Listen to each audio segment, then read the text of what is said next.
first. After my car accident, the insurance company kept calling. So I said stop, and I called Lowry and Associates. Be careful. I was careful. I called Lowry and Associates first. Let's get going on your case right now. Lowry and Associates won for me $225,000. I'm Jim with Lowry and Associates. Call us. We win for you. Call 222-2222. We win for you. Today on an all-new Dr. Phil. Why does such a pretty girl have such a fiery temper? Your daughter, we know, is violent and physical. And you want to get up in her face and say, what are you doing? I hate myself so much. But if I kill myself, I know my family would be so hurt. So I just hurt myself so they wouldn't have to pay for a funeral. Let's do it. Have a good show, everybody. Here we go. This is a safe place to talk about hard things. Stand by. We'll count you down. Today's going to be a changing day in your life. 5, 4. I am not giving up on you.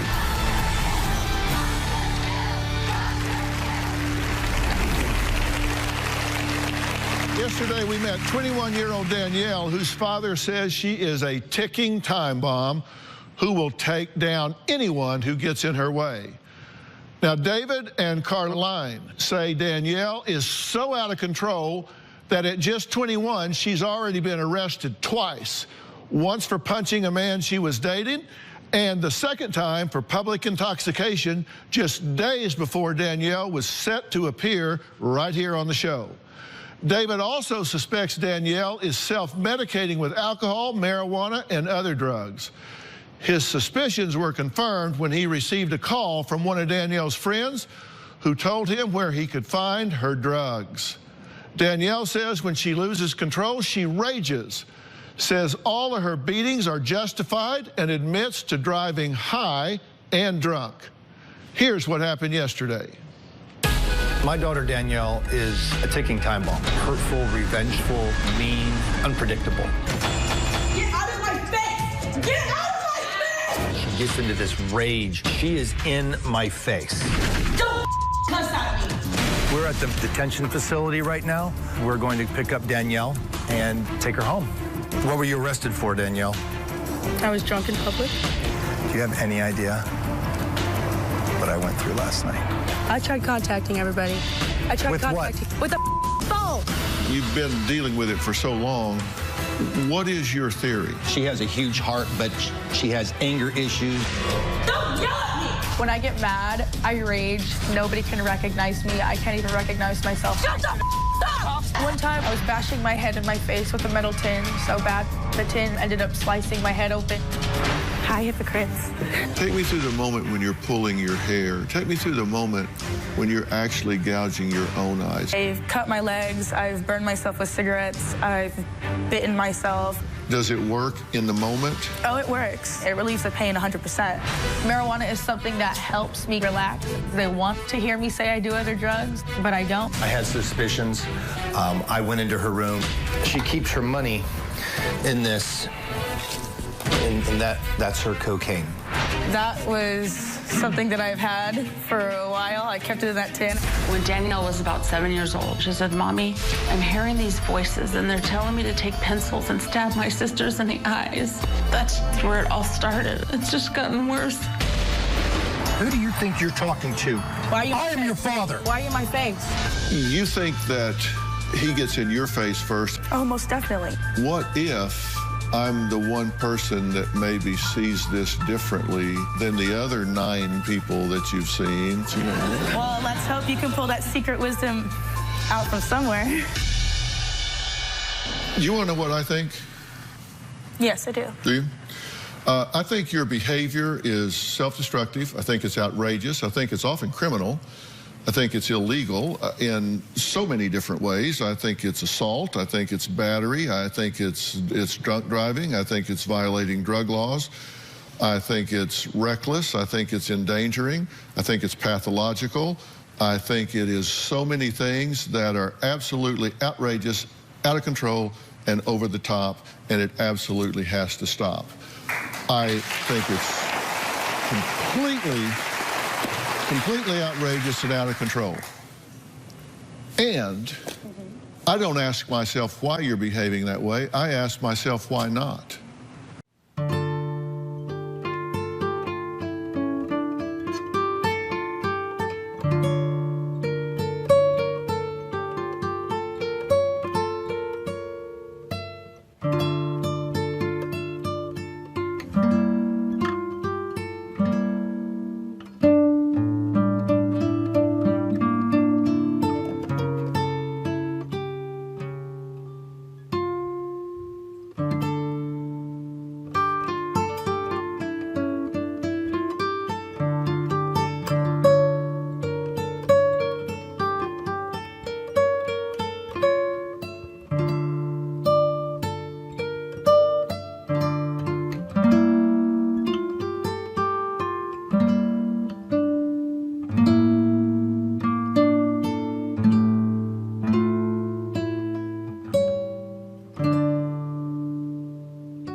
I ask myself, why not?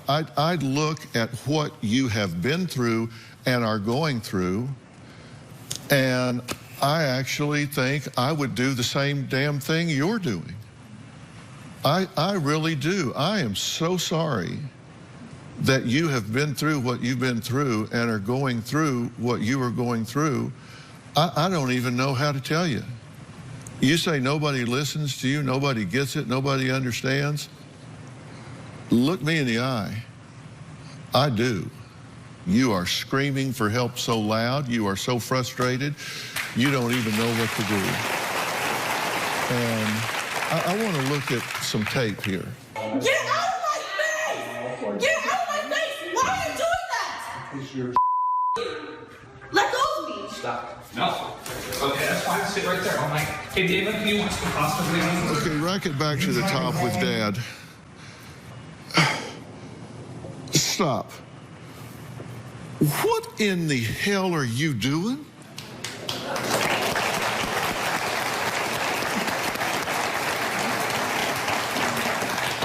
I'm just... Seriously, you want my help. You really do. So absolutely. you got to be willing to hear the truth. Absolutely. You know you have someone here that is volatile. You know you have someone here that has a difficult time with authority, has a difficult time with confrontation, has a difficult time with modulating her anger.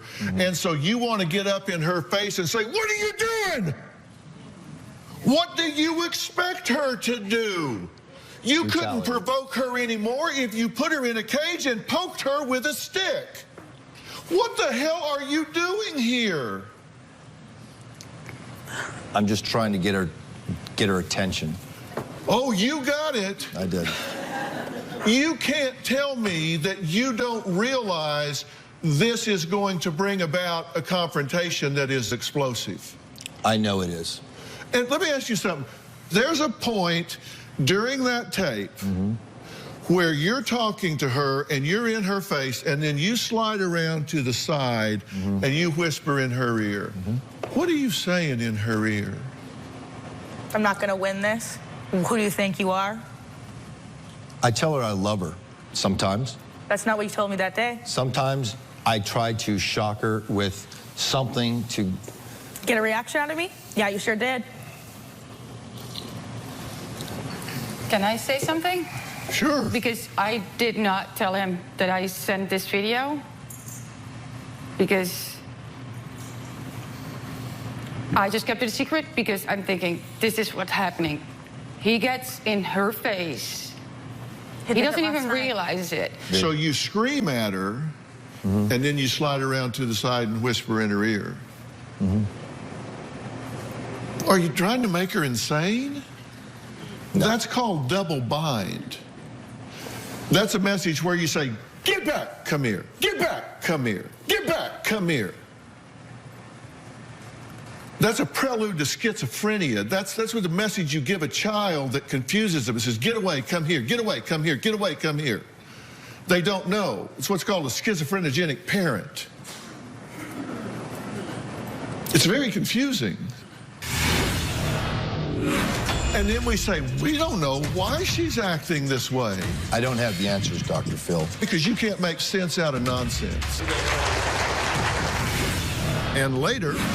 I hate myself so much. There are times where I just want to die. But if I were to ever kill myself, I know my family would be so hurt. So that's why I just hurt myself. So they wouldn't have to pay for a funeral.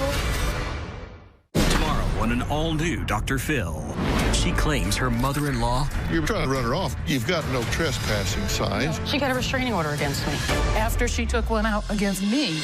Is really a monster-in-law. Weren't y'all chasing each other around the truck? Didn't you clothesline her? No. So you happened to have your arm out and she ran into her. I did. Whose side will he take?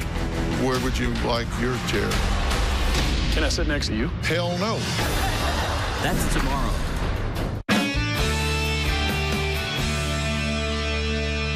Now, okay, this is Josh, right?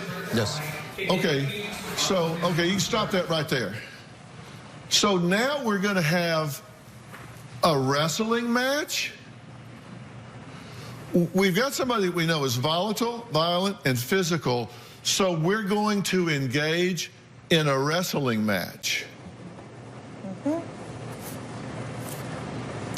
Seriously? And then we say, we don't know why she's acting this way. We don't know why she's acting this way. And then we've got the clip of her in the van and up screaming and yelling in her face in the van. And then... I don't have the answers, Dr. Phil. There aren't. You know why you don't have? Because you can't make sense out of nonsense. That's why you don't have any answers for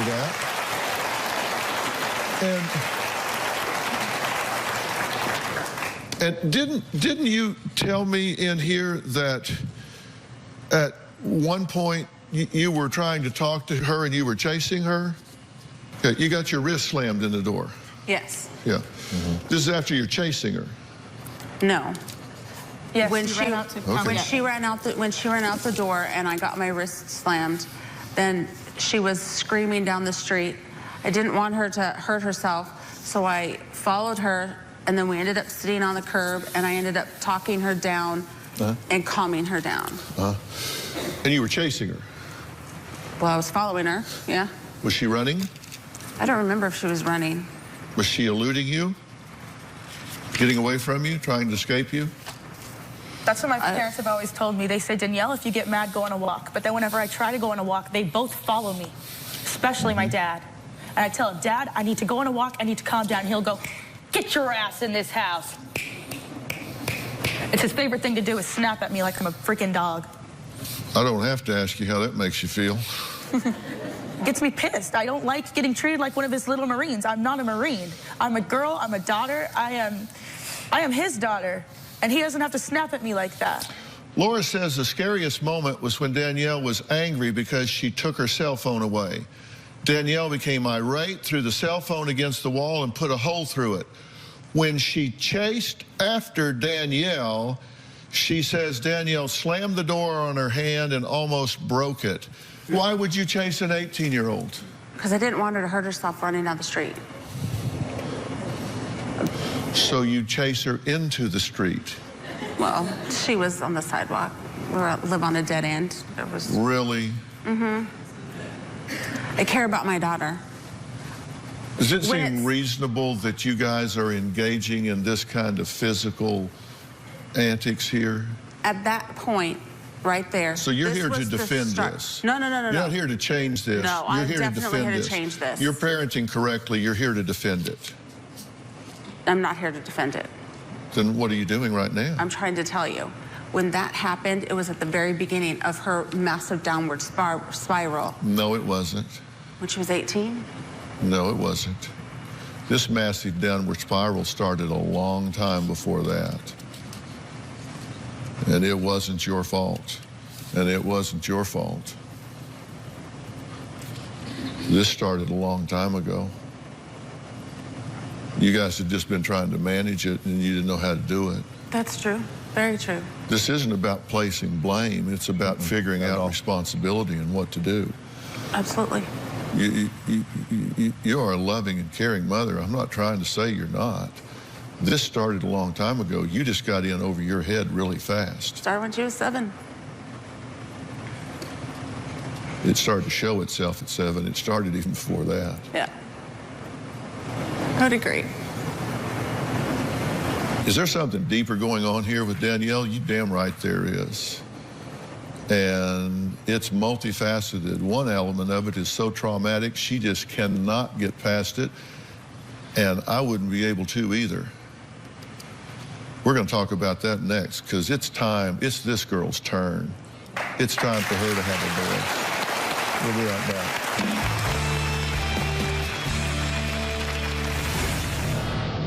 I took my phone and I started bashing my head, and I broke the screen and I snapped it in half, and I tried getting the pieces and I tried cutting my legs up. And later, what if this is the day that you can find your way back? I hate myself, Dr. Phil. I hate myself.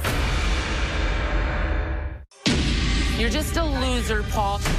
You're the failure of a parent. You're the failure of a parent. Why are you dating a 14-year-old child? That's a 4th-degree felony. You have no job. You are living in the car. I have 2 vehicles. Does the other one have a windshield?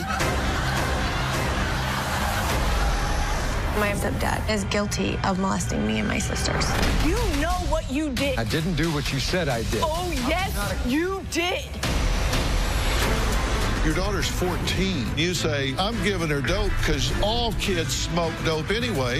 You have messed her up. You just want to turn it into I'm the bad guy. You are providing your child with alcohol, allowing her to have sex. You are committing a crime. Plus, a woman he's never met. My fiancée, Kimberly, is a truly awesome woman. She's currently stuck in Amsterdam. And she needed money to get home. An act of betrayal. You didn't send Kim any money? No, I didn't. You scam me out of $200,000, and if I could find you, I'd kill you. A shocking revelation. She's not in Amsterdam. She's here. Come on out.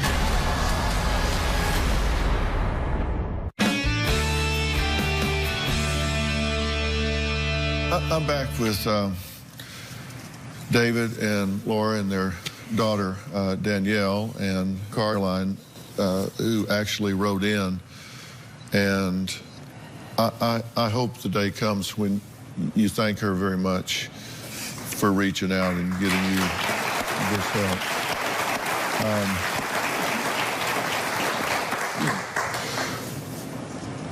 Something horrific happened to you when you were 19. Yeah. May I have your permission to talk about that? I give you permission? Okay, because I wouldn't violate your privacy without... No, it's totally okay. Okay, We're here for everything. You understand why I asked. I wouldn't just do that. I understand.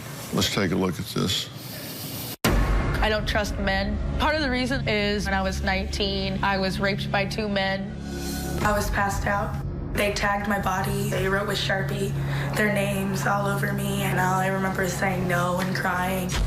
I never really got help for it. I reported it to the police. My father went with me, and then they told me, sorry, we can't help you.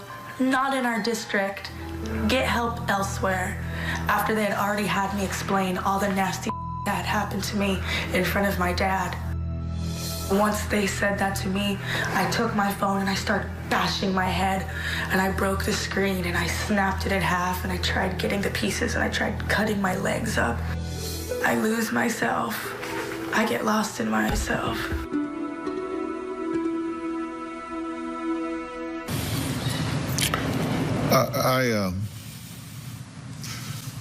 On behalf of the adult generation, the mental health profession, law enforcement, if nobody has apologized to you for the manner in which this was mishandled and the manner in which it wasn't handled afterwards, let me just say on behalf of everybody involved, I'm really sorry this happened this way. I'm sorry it happened to you. I'm sorry it was handled the way it was handled after it did. And I'm sorry the right steps haven't been taken since it did happen, but that's going to change today. But I'm really sorry. I'm really sorry. Okay?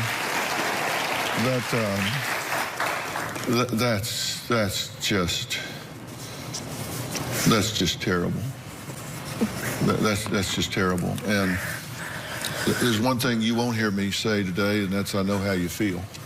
Because you haven't been through what you've been through, to be violated in that way, to have your body violated, have them write on you and file you in that way, and then to be made to recount that in front of your father. I'm sorry you had to hear all of that. I know you wanted to kill somebody when that happened, but to have to do that, and you sit there and hear that, and then they say, oh, well, not our district, can't help you.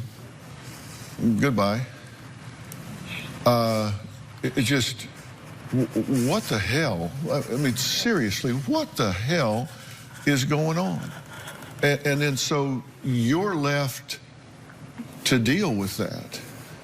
And while I can't tell you that I know how you feel, I can tell you that I have talked to many, many survivors of rape, sexual assault, and abuse. And I know that one of the reactions is a sense of helplessness and powerlessness and rage and devaluation, that they tend to begin to self-medicate to kill the pain. There's a high incidence of cutting and the things that you're doing, a high incidence of beginning to take high-risk behaviors because there's a devaluation, like I don't care what happens to me. At this point, a tendency to define themselves as, well, this is just what I'm worth. It's just I've been violated and I'll never be okay again. It leaves a gaping, horrible wound And for you, that's never been attended to. It's never been healed. It's never even been acknowledged. And when I see you raging and I see you reacting to authority and to men and this kind of snap here and a Marine-type father, you're paying for the sins of others. It's not that you're an evil guy. You're paying for the sins of others. And it's just, I'm sorry. Do you hear me? You deserve better than that. And when I said I don't ask myself why you're behaving this way, I ask myself why not. There were two men, and I wasn't able to protect myself. They wrote on me with Sharpie, and I just remember looking at myself in the mirror and feeling, did I do this to myself?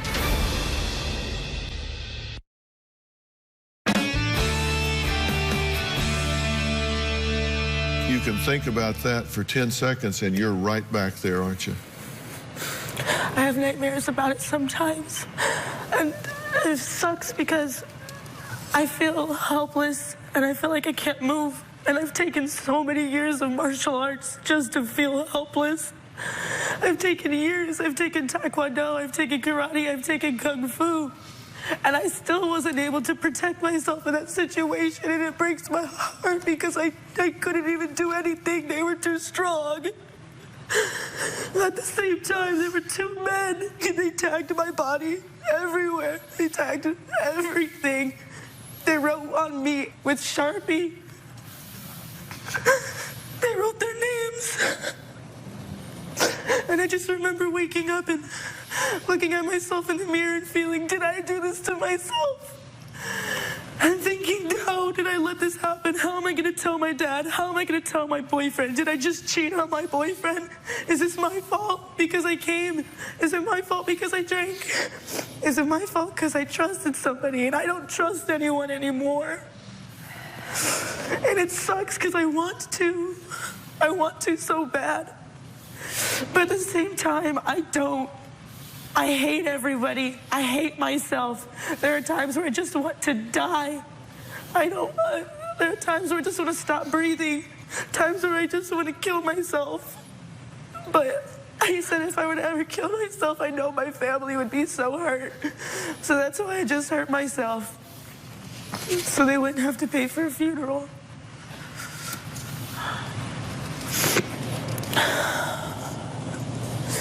I hate men. That's one of the reasons I became a dancer, so I can manipulate them and use them and take their money. I hate them. And it sucks because I don't want to hate my dad. And I don't want to hate Josh. And I want to be able to have friends. But I can't trust anybody anymore. I can't even trust myself.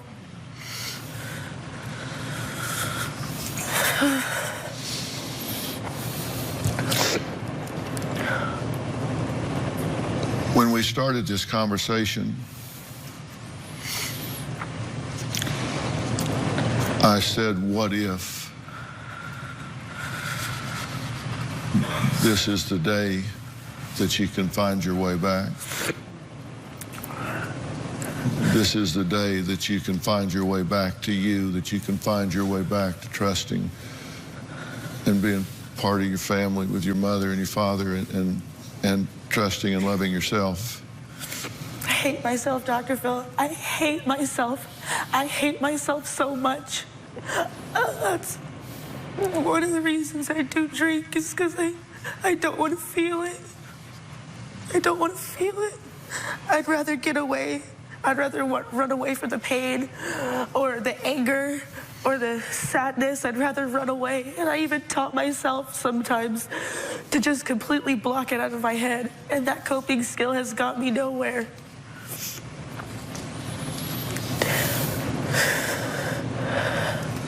You're somewhere very different right now than you thought you'd be when you got here, though, aren't you?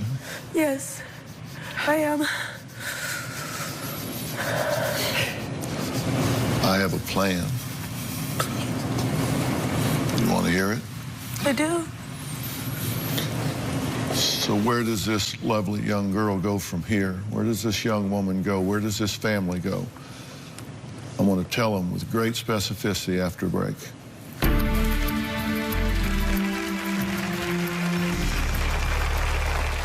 Tomorrow on an all-new Dr. Phil, she claims her mother-in-law... You were trying to run her off. You've got no trespassing signs. She got a restraining order against me. After she took one out against me. ...is really a monster-in-law. Weren't y'all chasing each other around the truck? Didn't you clothesline her? No. So you happened to have your arm out and she ran into her? I did. Whose side will he take? Where would you like your chair? Can I sit next to you? Hell no. That's tomorrow.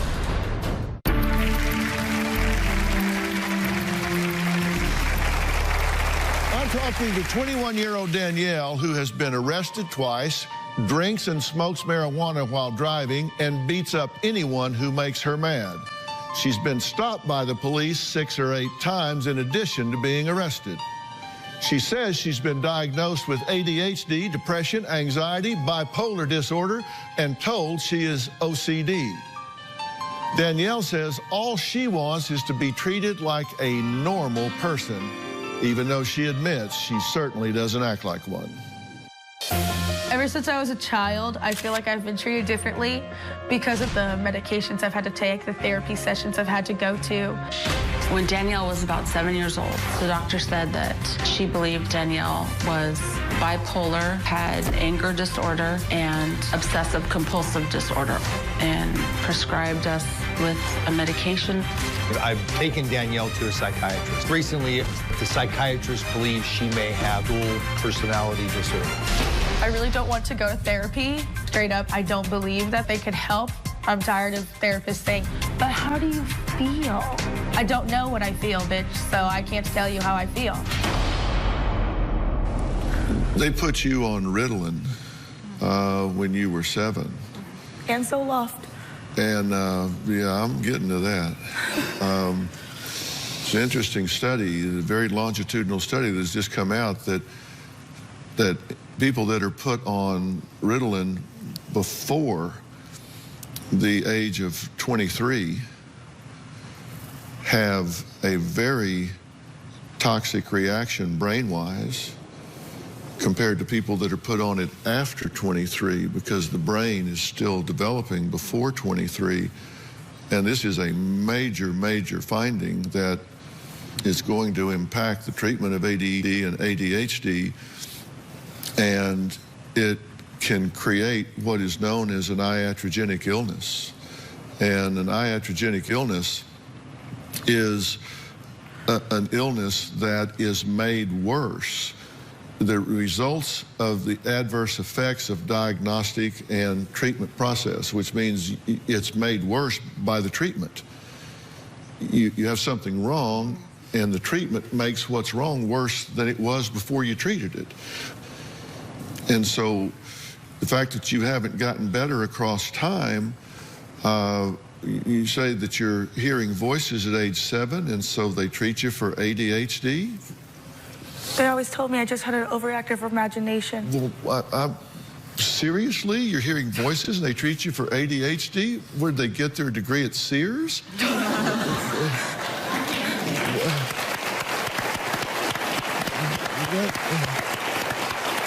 That doesn't even almost make sense. And that doesn't mean that you're psychotic by any stretch. I'm not saying that. But I don't know what is going on. But we need to find out. I think you're very intelligent. I think you have found ways to survive. You're still here. Through everything you've been through, at 21, you're still here.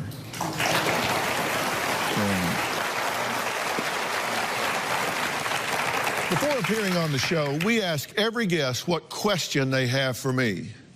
Danielle's question was, how is Dr. Phil different from everyone else I've seen in the past? Well, hopefully I can show her the answer to that question when we come back.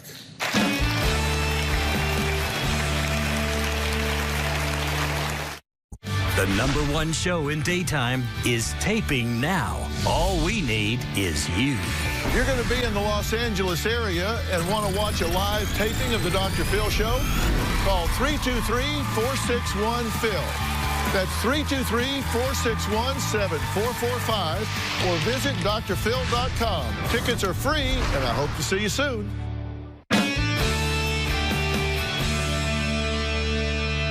I'm back talking to Danielle and 3 people here that care a lot about her in spite of her conduct. And I said something you didn't expect to hear today, which was that I'm on your side. I get it. I said, I don't judge your behavior. I don't ask myself why you're doing what you're doing. I ask myself why not. I would do that and more. Hell, I totally get it. What I want you to do is not feel like you need to do that and have different ways to express yourself. And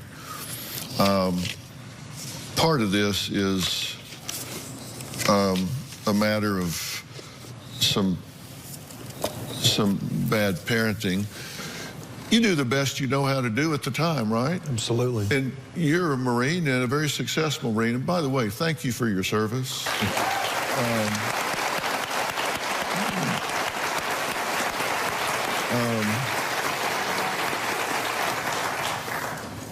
Twice and for 28 years. Seriously, thank you for your service. Being a Marine is not a job, it's a way of life. And sometimes it's hard to separate the Corps from the family.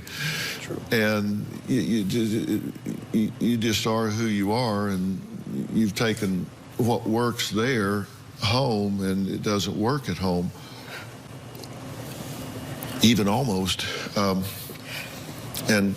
you've done what you know how to do, and the fact is that you're a very loving father.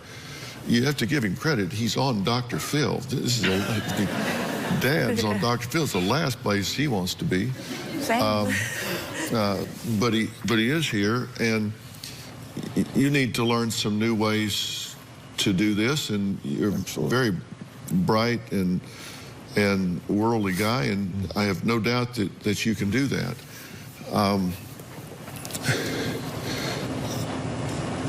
You are a wounded soul. You can't continue to experience this helplessness and this rage. There is very specialized treatment available for survivors of rape and sexual assault. It's not your average on-the-corner psychologist. There are people that specialize in this. It's a very unique, specialized treatment, and you will be astounded at how it can change the way you feel about you, and how you can feel about trusting yourself, and how you can heal from the pain that you feel.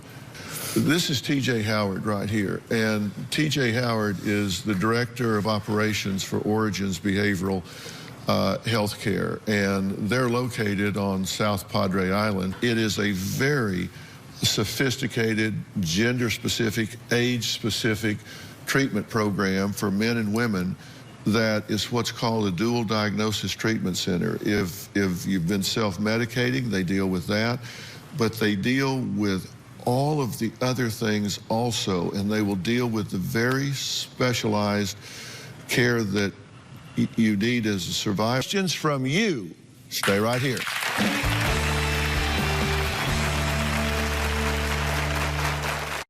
Well, we're coming to my favorite segment.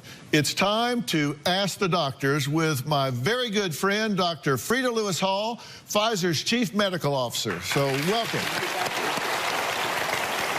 Let's just jump right in, okay? Our first question is from Jessica about her young son. So, hi, Jessica. What is your question? My son just started kindergarten, and I'm so afraid he's going to come home with the flu or some other health issue. What can I do to protect him and not worry myself sick? Well, I get that. I remember when our sons, Jay and Jordan, started school, Robin and I had the same worries because these kids are like little petri dishes, right? What advice do you have for Jessica and other parents? Well, first of all, let me say, Jessica, I understand as a mother, but as a doctor, I knew that I had a way to help protect my children, and that was to make sure that they were receiving their immunizations. So getting their vaccinations was very important. So Jessica, the Centers for Disease Control and Prevention recommend an immunization schedule for children that includes protection for up to 14 diseases. And they include measles and whooping cough. Right. Now, I mentioned those two because there was a time that we thought that whooping cough and measles was largely under control. But they're really resurfacing now as a result of lack of vaccinations. So the CDC also recommends that everyone 6 months of age and older receive a seasonal flu shot.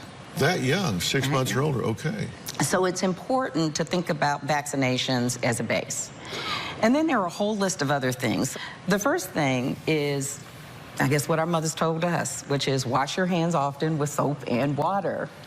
And if a sink isn't available and they can't do that, they can use an alcohol-based hand sanitizer as directed. Do these things work that are on the wall? The things that are on the wall, okay. You can... Those do help. Exactly. Okay. And so you want to teach your son, you know, how to do that when you're not watching or telling, right? So make sure that he knows that. Also make sure he knows how to avoid contact with people who might be sick, like what to share and what not to share, how to know when people might be ill, because that's important. You want to make sure that if he's sick, you're keeping him home so that he's not endangering others, so you want to protect others as well. And also, just kind of some simple things with cough and cold. So if you're coughing, cover your mouth with a tissue in it. And if you don't have one, use that elbow, right, the inside of your elbow, to protect yourself and to others. And this one is really hard because it's a habit most people don't realize, and that is help teach your son how to keep his hands out of his eyes, his nose, and his mouth, because that's one of the ways that those germs get inside. That is good advice for parents and children, because usually when a child brings something home, the first people to get sick are us. So, Jessica, thank you for your question. Now, next, we have a video from Wade here in Los Angeles. Let's see his question. Hi, doctors. My name is Wade, and I have a question. My job requires me to work long hours and late nights. So what I want to know is, how do I find balance, and can working like that affect my health? Oh, man, I'm feeling a little crowded on this one. I think this is a common question for many people, me included. So, Dr. Frieda, can you give us the latest on how working long hours does affect health? I mean, we know it's not good, but give us the scoop. Well, you know, it's interesting. We're hearing this question more and more as people are pushed to work longer and harder. So as more people are doing that, this question is coming up. And we know now from studies that lack of sleep, for example, does put you at risk for long-term health consequences.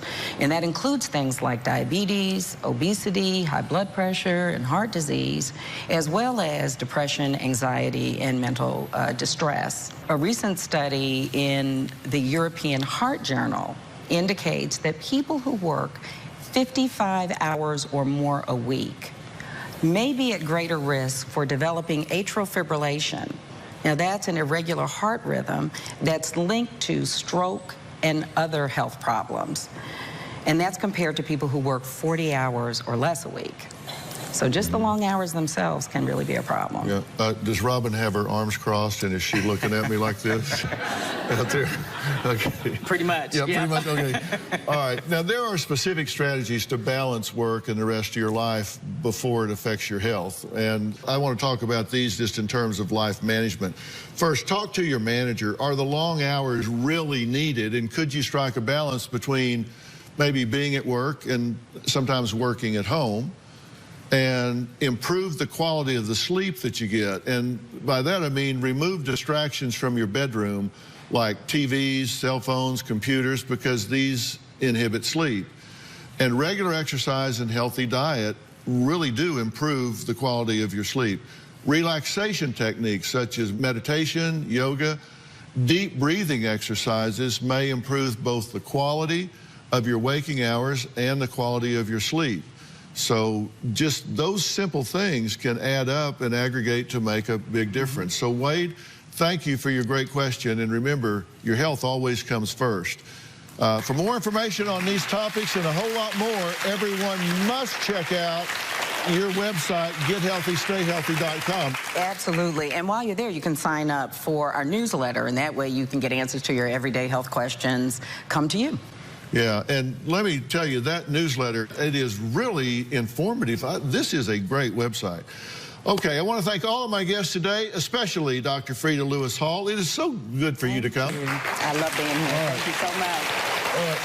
Thanks so much.